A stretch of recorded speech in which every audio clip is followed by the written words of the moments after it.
Across Nigeria, I'm Olumide Macaulay. On today's program,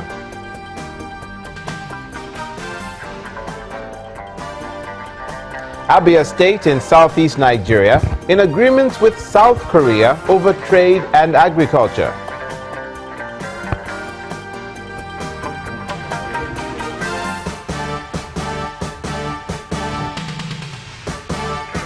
Delta State Governor calls for better synergy between the Niger Delta Development Commission and its partners.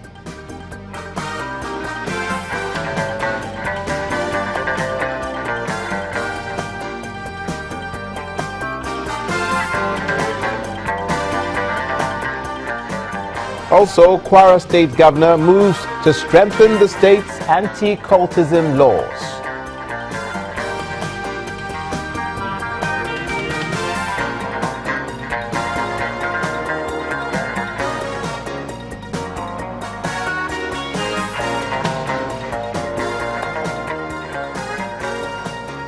And we begin with legal matters. The Federal High Court sitting in Abuja, Nigeria's Federal Capital Territory, that is, has dismissed the application by Senate President Dr. Bukola Saraki seeking nullification of his ongoing trial at the Code of Conduct Tribunal. The trial judge, Abdul Kafarati, held that the CCT is a constitutional body in discharge of its legal obligations, which shall not be interfered with by a court of law. Justice Kafarati says that he finds that none of the claims fall within Chapter 4 of the Constitution and that the court cannot interfere with the proceedings before the tribunal. The judge adds that the court cannot also interfere with the duties of the respondents which have been imposed on them by law. The Senate President is standing trial for alleged false asset declaration and fraud at the Code of Conduct Tribunal since September last year. The Senate President had approached the court, asking it to put an end to his trial at the tribunal, describing it as a breach of his fundamental human rights enshrined in Section 4 of the 1999 Constitution and an obstruction to his duties at the National Assembly.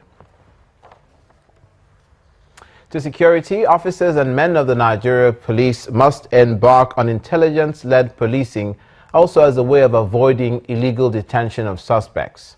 Inspector General of Police Mr. Solomon Arase gave the hint while speaking to officers and men of the Edo State Police Command as part of his official tour of police commands across the states in the Federation.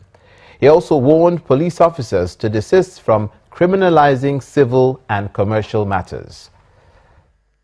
Senior officers of the Edo State Police Command and other security agencies received the Inspector General of Police, Mr. Solomon Arase, on his arrival at the Benin airport on the last lap of his official tour of police commands across the country. At the State Police Command headquarters in Benin City, the Edo State capital, the Inspector General of Police inspects the quarter guard mounted in his honor.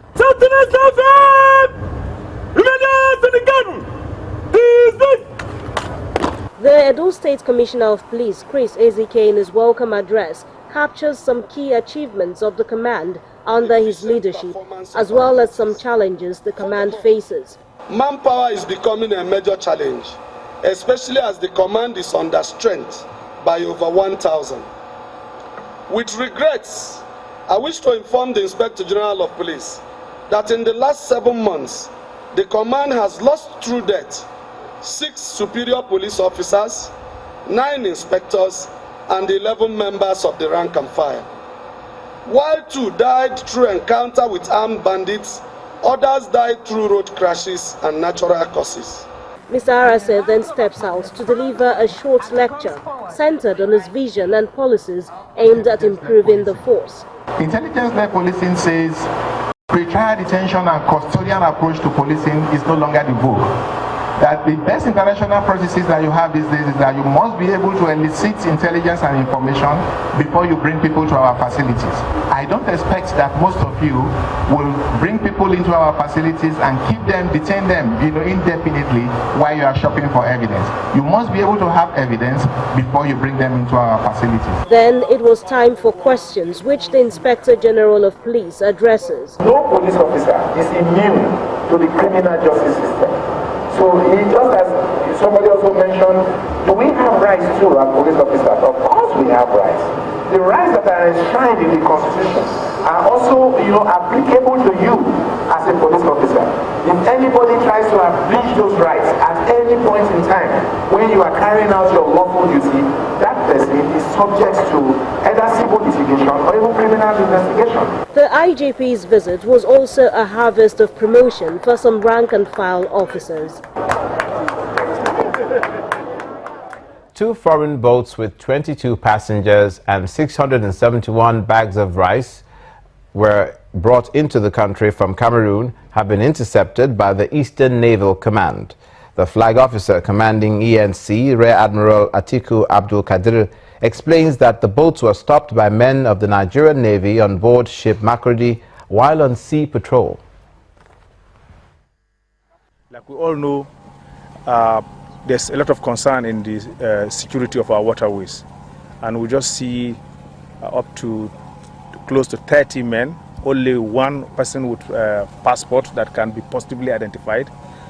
So we have to pick them up, do more investigation, hand them to the appropriate authorities very quickly, so that they can also continue the investigation. If they have issues to answer, they go for it. If no issues, they quickly release them. We have to also do a lot of enlightenment of our people.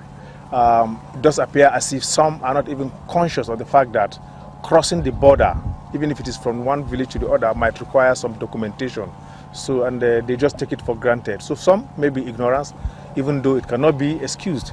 But like you see, most of them are not with passports, and we will be looking out for people who are of criminal inclination. You're watching news across Nigeria. Coming up, Abia State to partner with South Korea on trade and agriculture. Please stay with us.